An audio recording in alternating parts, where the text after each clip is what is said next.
You tak pernah tengok rak buku. Assalamualaikum dan salam sejahtera. Selamat pagi. Kita bertemu kembali dalam analisis awani khas dari Pusat Dagangan Dunia Putra Sempena Pimpinan Agung UMNO 2012.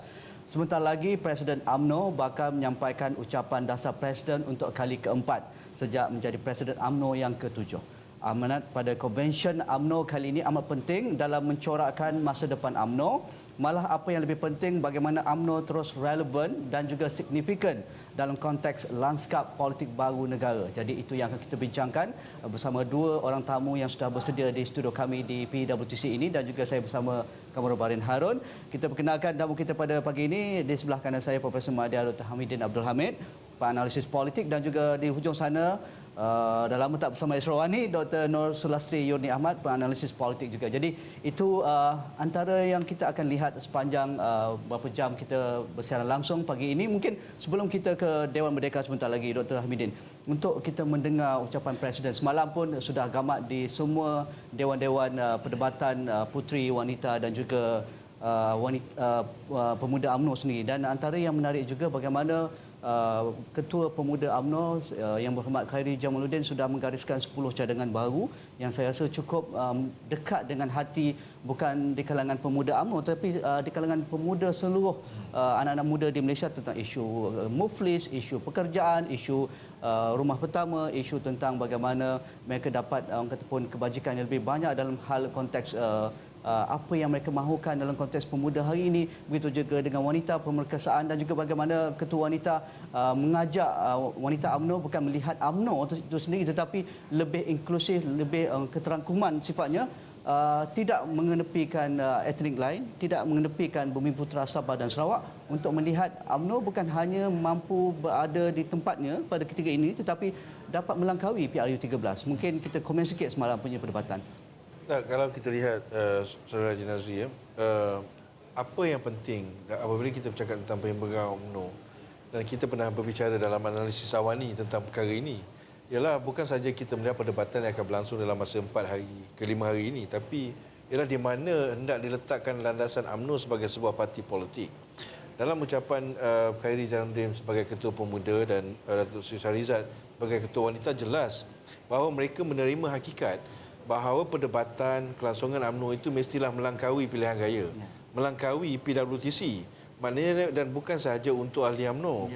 UMNO itu menjaga kepentingan seluruh rakyat Malaysia.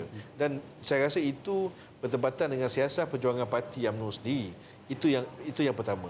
Kedua ialah bagaimana kita nak mengatakan bahawa perdebatan dijalankan ialah bukannya tentang perdebatan mengenai isu ahli UMNO semata-mata.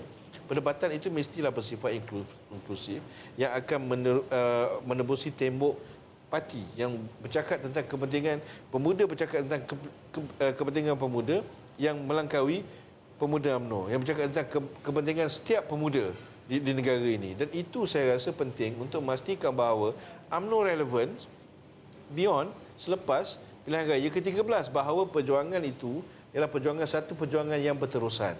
Pembaharuan yang dibuat mesti pembaharuan yang bersifat berterusan, yang sentiasa dilakukan. Dan ini penting. Mengapa? Kerana amat mudah saya rasa dalam suasana persekitaran semasa perdebatan, perwakilan ucap tama, amat mudah untuk terjatuh ke dalam perangkap kehangatan persekitaran. Maknanya galerinya pada masa ini, kalau kita lihat, everybody talking about PRU 13. Yes. And objektif of the mana-mana parti politik ialah untuk memenangi pilihan raya. Itu kita tidak nafikan. Tetapi pada masa yang sama, kelangsungan UMNO itu selepas 12 pilihan raya ialah membuktikan bahawa mereka relevan bukan kerana pilihan raya. Kelangsungan sebuah parti itu kerana dia relevan dengan rakyat. Okay? Dia relevan, dia boleh berjalan selari dengan kontur pemikiran kehendak rakyat. Dan yang satu lagi penting untuk kita lihat ialah sejauh mana parti politik itu sebenarnya boleh menjadi penanda arah tuju masyarakat. Ini yang saya rasa kebanyakan parti politik, termasuk UMNO, kadang-kadang berhadapan dengan masalah apabila mereka bersifat reaktif. Mereka tidak bersifat proaktif, mereka tidak mendahului, mereka tidak cat apa sebenarnya yang akan berlaku. Okey, mereka lebih bersifat ini kehendak rakyat, maka mereka bertindak balas terhadap itu. Bermakna ini saya akan lihat akan melonggarkan perjuangan parti apabila mereka bersifat lebih reaktif. Sebab itu saya berharap selepas ucapan Presiden, kebanyakan perwakilan yang berucap itu bukan bersifat reaktif semata-mata. Okay, mereka harus memberikan pandangan yang beyond PWTC ini, melangkaui sempadan PWTC ini yang boleh menunjukkan bahawa UMNO itu relevan dari segi perjuangannya, dari segi budayanya, dari segi value-nya. Relevan dalam konteks kelangsungan kita sebagai sebuah negara bangsa. UMNO kekal dalam kancah politik negara. Saya rasa itu yang sangat penting. Dan ucapan Khairi Jamaluddin, Datuk Syarizat telah memberikan platform yang baik ke arah itu. Menunjukkan bahawa okey, kita mesti bergerak ke hadapan. Bukan lagi bercakap tentang kemudian, walaupun pada masa yang sama mereka, saya hendak juga melihat secara peribadi akan wujud perdebatan yang memperkatakan tentang di mana kita pada hari ini. Ya, tentang perubahan lanskap politik. Semalam saudara KJ pun ada mengatakan bahawa masanya sudah berlalu, masanya sudah sampai masanya melihat barisan hari ini melihat ataupun memberi fokus tentang peralihan kuasa ataupun melihat isu bagaimana kepentingan pimpinan muda itu diangkat kerana lanskapnya berubah, suasananya berubah. Apatah lagi kita bercerita tentang PRU 13, 60% di kalangan pengundi kali ini adalah golongan muda dan pertama kali juga. Mungkin Dr. Sulasri melihat ini.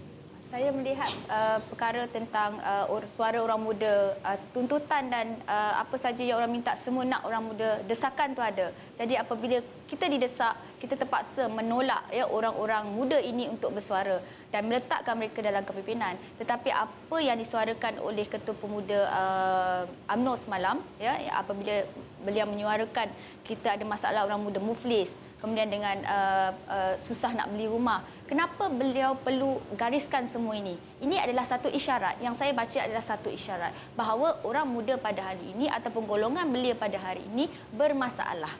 Kenapa saya melihat mereka ini bermasalah? Sebab apa saja isu tentang orang muda seolah-olah ada sekatan untuk mereka langkah lebih jauh. Ya? Sebab saya lihat perkara ini sinonim seperti apa yang berlaku di Korea Selatan.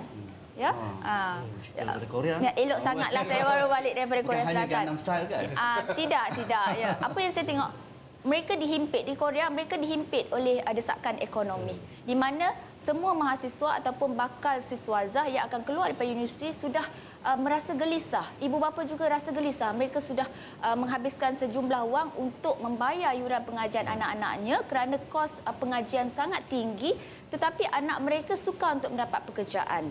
Ya, jadi di sini kepimpinan Korea Selatan cuba untuk accommodate, untuk menyediakan ruang pekerjaan itu pada golongan belia di Korea Selatan.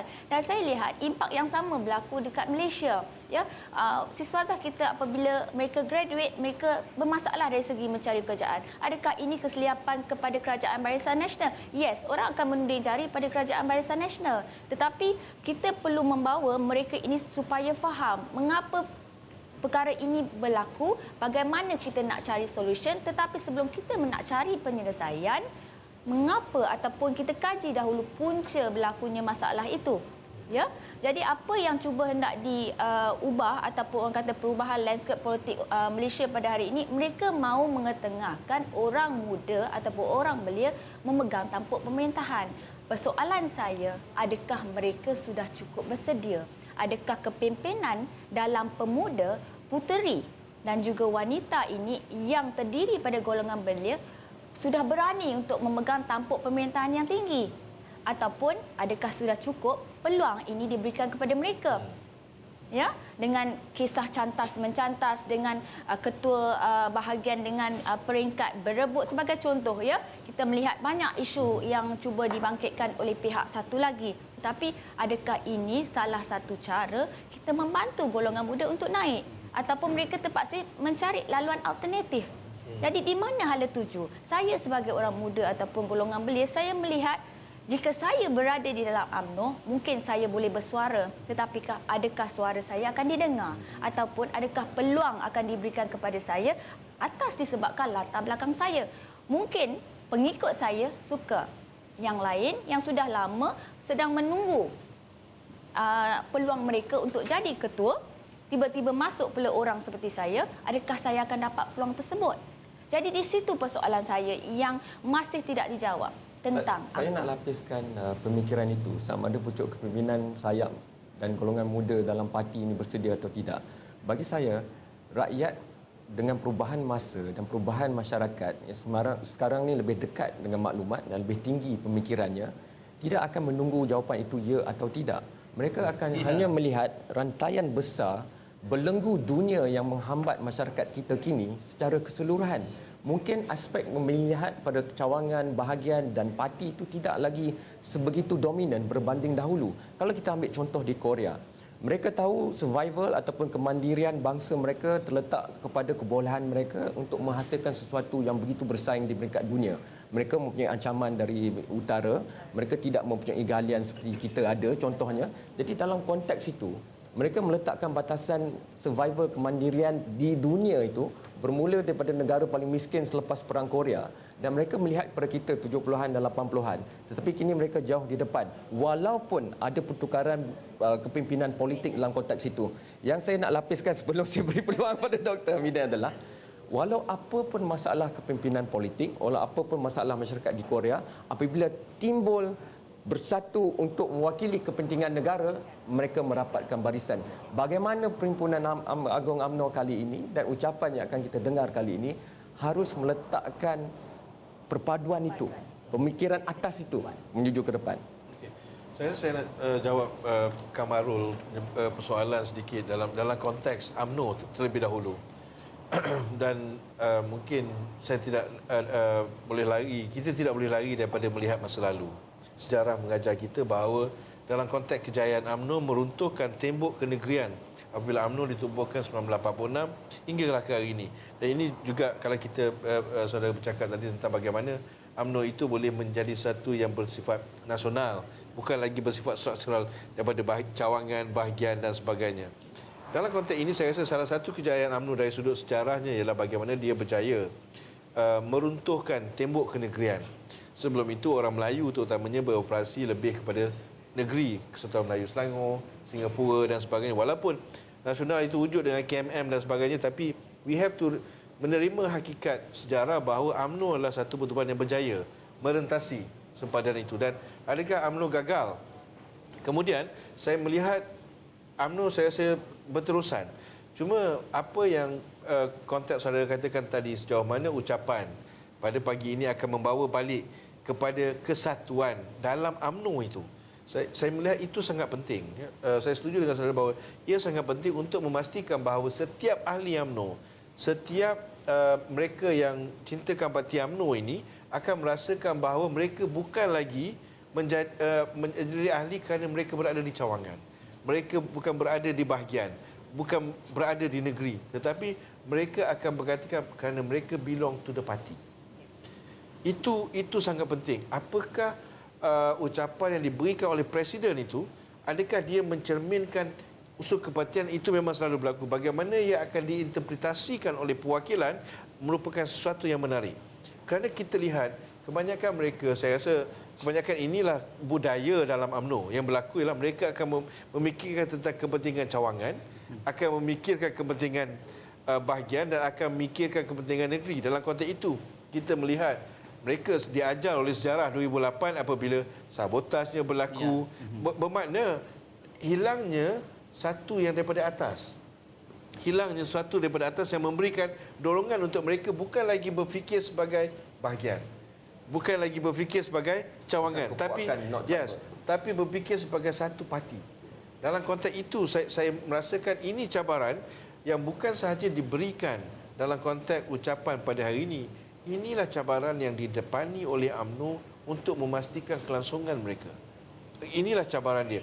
Mengapa? Kerana apabila, bukan mengatakan desentralisasi, apabila kita melihat kepuakan itu berlaku, nasionalisme, kalau kita kata nasionalisme bahagian itu menjadi semakin kuat, ciri-ciri parti di peringkat nasional itu hilang.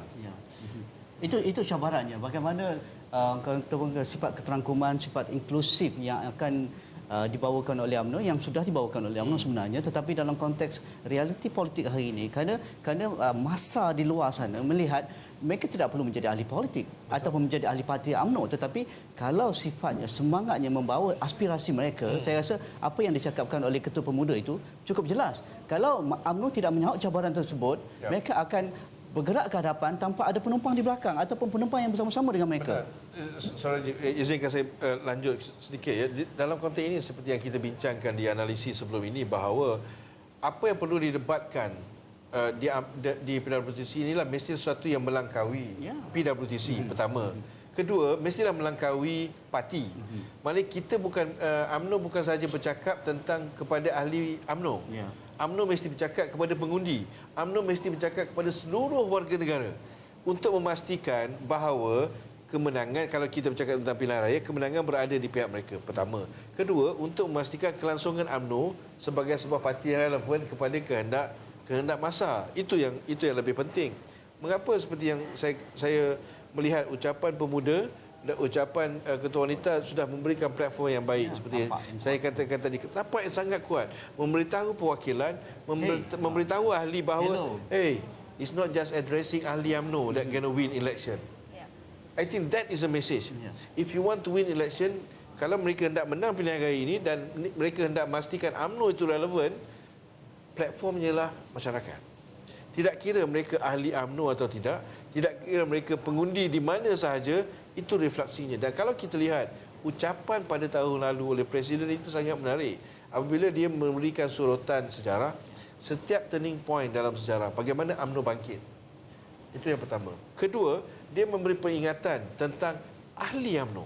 Orang UMNO. What is the behavior of orang UMNO? Saya rasa itu satu platform value yang sangat baik. Menunjukkan bahawa value orang UMNO ini is not about parti. Value orang UMNO ini ialah tentang masa, tentang masyarakat. Dan ahli UMNO mesti kekal. Kerana saya rasa buat sekian lama juga UMNO only addressing their own crowd. Kalau kita kata dia duk bercakap to convert the converted. Kan dia bercakap kepada ahli dia sahaja. Memang benar, tapi dalam konteks perubahan lanskap politik pada masa ini, seperti saudara Kamarul katakan tadi, dengan akses informasinya, kepentingan itu sudah tidak lagi diperjuangkan melalui organisasi. Banyak cara-cara sudah tidak memerlukan pemimpin. Everybody is a leader today. So if you are ketua di cawangan, ketua pemuda di bahagian, nobody bothers. Because why? My interest, I can pursue my own interest. I tak memerlukan lagi. Era ini sudah tidak memerlukan seorang untuk membawa kepentingan dia.